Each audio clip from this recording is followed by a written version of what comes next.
High, welcome to my channel Dutta and মিত্র।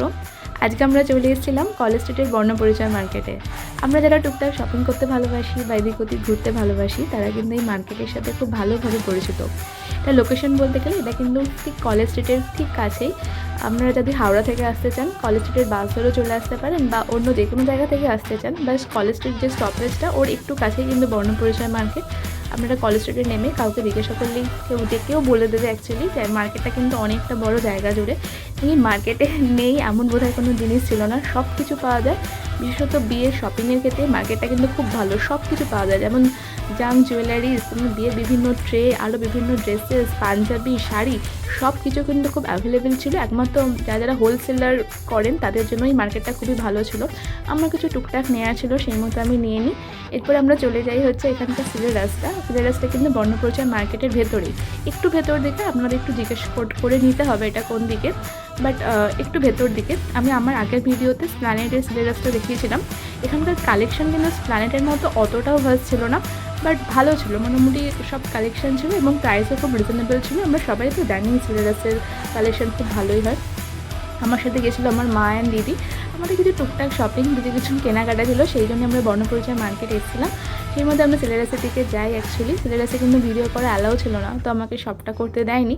আমি কি ছোটোখাটো ক্লিপ নিয়ে তারপরে বেরিয়ে যাই। অ্যাকচুয়ালি আমার ছোটোখাটো কিছু নেওয়ার ছিল, সেটা নিয়ে আমার বেশিক্ষণ টাইম লাগেনি, 30-40 মিনিট মধ্যে আমি বেরিয়ে যাই। এই সামনে যে পার্সগুলো, লেডিস পার্সগুলো, ওগুলো কিন্তু বেশ চোখে লাগছিলো, এত গ্ল্যামারাস একটা লুক ছিল, বেশ ভালো লাগছিলো। কিন্তু প্রাইস একটু হায়ার দিকে ছিল, তাই আমি এগুলো নিইনি। তারপর আমরা বেরিয়ে যাই সিলেরাস থেকে। তারপর আমরা চলে আসি কলেজ স্ট্রিটের সেই ফেমাস বইপাড়া। আমরা যারা বই পড়তে ভালোবাসি আর টুকটাক গল্পের বই পড়ি বা কিনি, তারা সবাই এই কলেজ স্ট্রিটের বইপাড়ার সাথে অবশ্যই পরিচিত। এটা কিন্তু ঠিক প্রেসিডেন্সির অপোজিটেই এই মার্কেটটা ছিল, বইয়ের মার্কেট। এখানে বিভিন্ন সাবজেক্টের বিভিন্ন ধরনের বই পাওয়া যায়। বিশেষত পুরনো বইয়ের এদের কালেকশন অনেক বেশি, এবং বিভিন্ন রকম স্টুডেন্টরাও এখানে ভিড় করছিল। যে বইগুলো আমরা জেনারেলি আমাদের বাড়ির কাছে পাই না বা অনলাইন পাই না, সেগুলো কিন্তু এখানে পাওয়া যায়। এবং যেহেতু পুরনো বইয়ের দামটাও অনেকটা কম হয়, তো স্টুডেন্টদের জন্য কিন্তু এই কলেজ স্ট্রিটের বই মার্কেট কিন্তু প্রচুর ফেমাস। আমি যখন স্কুল বা কলেজে পড়তাম আমি তো অনেকবার এসেছি, তো আমার বরাবরই এখানে আসতে ভাল লাগে। এবং আশা করি যারা বই লাভার বা বুক লাভার তারা সবাই কিন্তু এখানে আসতে বেশ পছন্দ করেন।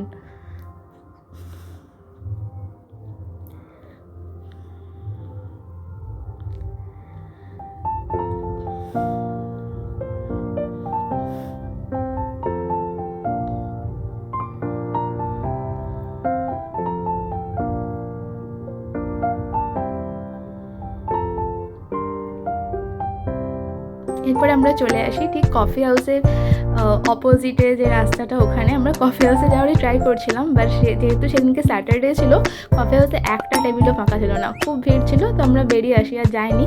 এখানকার সামনে একটা বইয়ের দোকান থেকে আমি কিছু বই কিনি, যেগুলো আমি পরে দেখাবো। যেহেতু আমাদের কিন্তু তখনও লাঞ্চ হয়নি, তাই আমরা খুঁজছিলাম কোনো একটা রেস্টুরেন্ট যেখানে ঢুকে কিছু খেতে পারি। সেই মধ্যে আমরা এটা পেয়ে যাই। এটা কিন্তু কলেজ স্ট্রিট মার্কেটের ভেতরে ছিল এই রেস্টুরেন্টটা।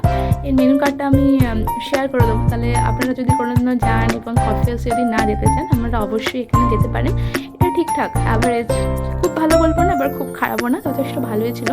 আমরা কী অর্ডার করেছিলাম, আমরা প্রথমে একটু চা নিয়ে নিয়েছিলাম, কিন্তু চাটা আমার অতটাও ভালো লাগেনি। এমনি স্ট্রিট সাইডে যে চাগুলো পাওয়া যায় ওগুলো কিন্তু অনেক বেটার। যাই হোক, আমরা সেই সময় জাস্ট খিদেও পেয়েছিল, তো প্রথমে আমরা একটা চা নিয়েছিলাম। তারপর আমরা নিয়ে নিয়েছিলাম মটন কিমা কাটলেটটাও ভালোই ছিল, বেশ ক্রিস্পি ছিল, এবং আমাদের যেহেতু বেশ খিদে পেয়ে গেছিলো তো ভালোই লাগছিলো, একটু বেশ ক্রাঞ্চি ছিল। তো শীতের দিনে বেশ গরম গরম কাটলেট তো ভালোই লাগে।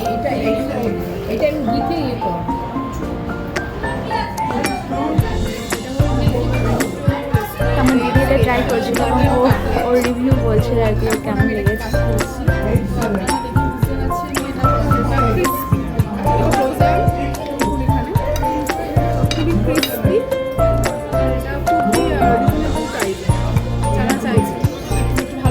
টেস্টটা দেখে বল কেমন লাগছে খেয়ে।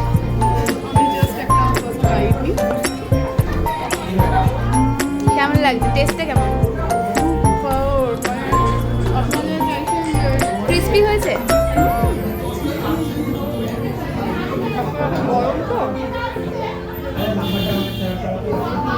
এই শীতের দিনে একটু মুখরোচক চায়ের সাথে সবার সাথে মটন কাটলেট প্রেফার করে, সেটাতে আপনারা অবশ্যই স্ট্রিট থেকে একদম ওয়াকিং ডিস্টেন্স। ভাল লাগছে খাবারটা। আগে চাটা কেমন ছিল?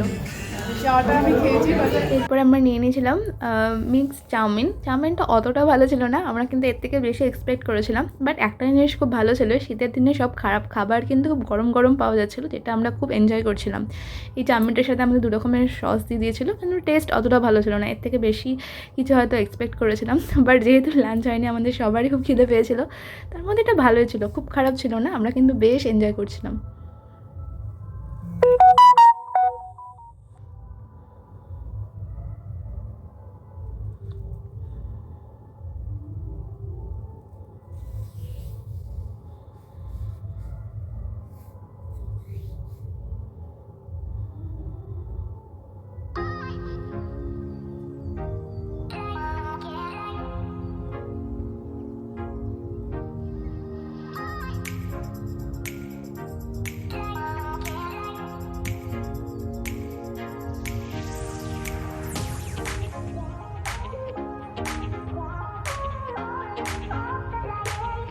এরপরে আমরা ওখান থেকে বেরিয়ে যাই। আমাদের হাওড়া স্টেশন থেকে ট্রেন ছিল, সেই মতো আমরা হাওড়া ব্রিজ দিয়ে হাওড়া স্টেশনের দিকে যাত্রা শুরু করি। অ্যাকচুয়ালি হাওড়া ব্রিজটাও কিন্তু বেশ ভালো লাগছিলো, যেহেতু স্যাটারডে অনেক অফিসই অফ থাকে, হয়তো একটু ফাঁকা ছিল, উইকডেসে আসলে আরও অনেক ভিড় দেখা যায়।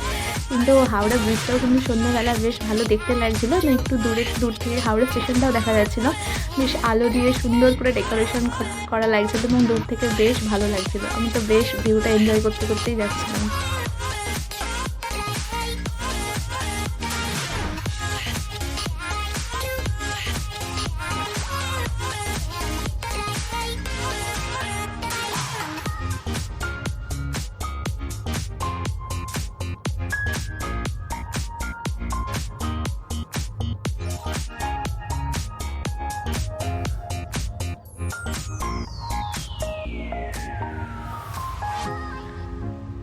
দেখতে দেখতে সামনে হাওড়া স্টেশন চলেও আসে। এরপরে আমরা ট্রেন নিয়ে বাড়ি চলে যাই। আজকের দিনটা এই পর্যন্তই ছিল এবং দিনটা বেশ ভালোই কেটেছে বলতে গেলে।